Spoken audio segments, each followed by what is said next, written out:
प्रदीप गुप्ता हमारे साथ है। प्रदीप जी, आपको तो पिछली बार वाला याद होगा, इतना उल्टा चला गया था तो लोकसभा चुनाव वाला नहीं, ये हरियाणा का नहीं विधानसभा 2020 के विधानसभा चुनाव में भी 100, 150, 130, 160 आपने पिछला वाला बोला तो मुझे हरियाणा वाला ध्यान आया। मैं कहा वो इनका ठीक गया था प्रदीप का, और महाराष्ट्र वाला भी बिल्कुल ठीक गया था। नहीं, हरियाणा में जो इन्होंने दिया था इन पे सवाल खड़े हो गए थे, फिर इस बार ही कुछ गड़बड़ हो रही है। लेकिन एक्सिस माई इंडिया का पोल बिल्कुल ठीक गया था हरियाणा पे।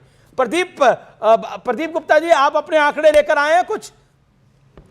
उपेंद्र कुशवाहा हमारे साथ फॉर्मर कैबिनेट मिनिस्टर है।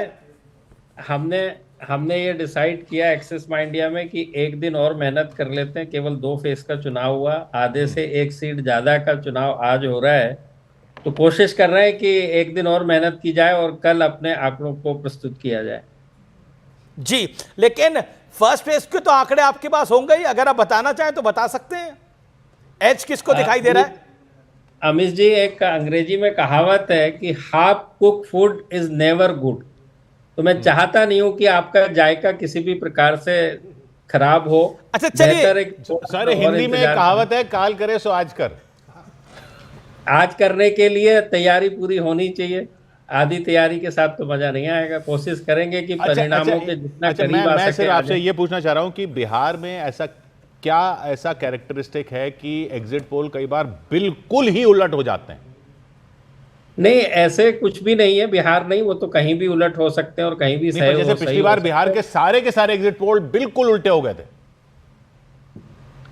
अब पिछले बार के कंपैरिजन में जाएंगे तो थोड़ा मुश्किल हो जाएगा। 15 का जाएंगे तो एकदम अलग कहानी थी, तो वो छोड़ दीजिए। हाँ। पिछले बार लोकसभा का आप देख सकते हैं कि 19 में एक्सिस माई इंडिया ने 40 में से 39 सीट एनडीए को दी थी और 39 आई थी। जी। 24 में 40 में से 30 सीट दी थी, 30 एनडीए को आई थी।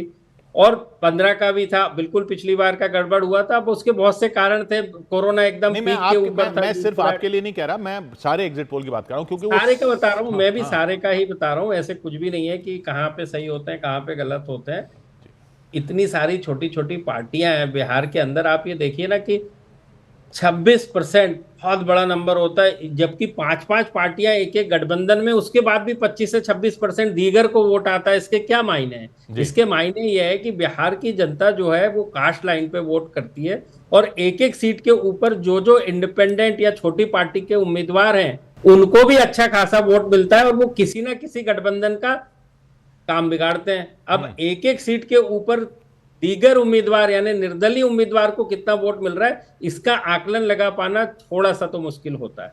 तो उपेंद्र जी, फिर अगर ऐसी स्थिति है, और ऐसी स्थिति है ही, हकीकत है, तो फिर आप इतने कॉन्फिडेंट कैसे हैं कि जब इतना सब कुछ, इतने सारे फैक्टर हैं, तो आप कैसे कॉन्फिडेंट हैं कि ऐसा ये सब हो जाएगा?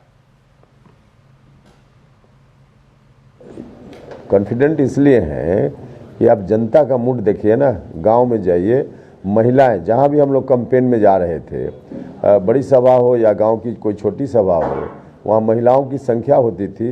और जब वहां पूछते थे कि 10,000 रुपया कौन कौन महिला है जिनको मिला है, तो उसमें 50% से ज़्यादा महिलाएं हाथ उठाती थी, और सबके चेहरे पर जो प्रसन्नता का भाव दिखता था, और सीधे महिलाएं बोलती थी कि हम मोदी जी को वोट करेंगे, नीतीश जी को वोट करेंगे, जो हमको पैसा दे रहा है उसको वोट करेंगे, जिसने मुफ्त अनाज दिया है उसको वोट करेंगे। इससे दिख रहा था ना। बहुत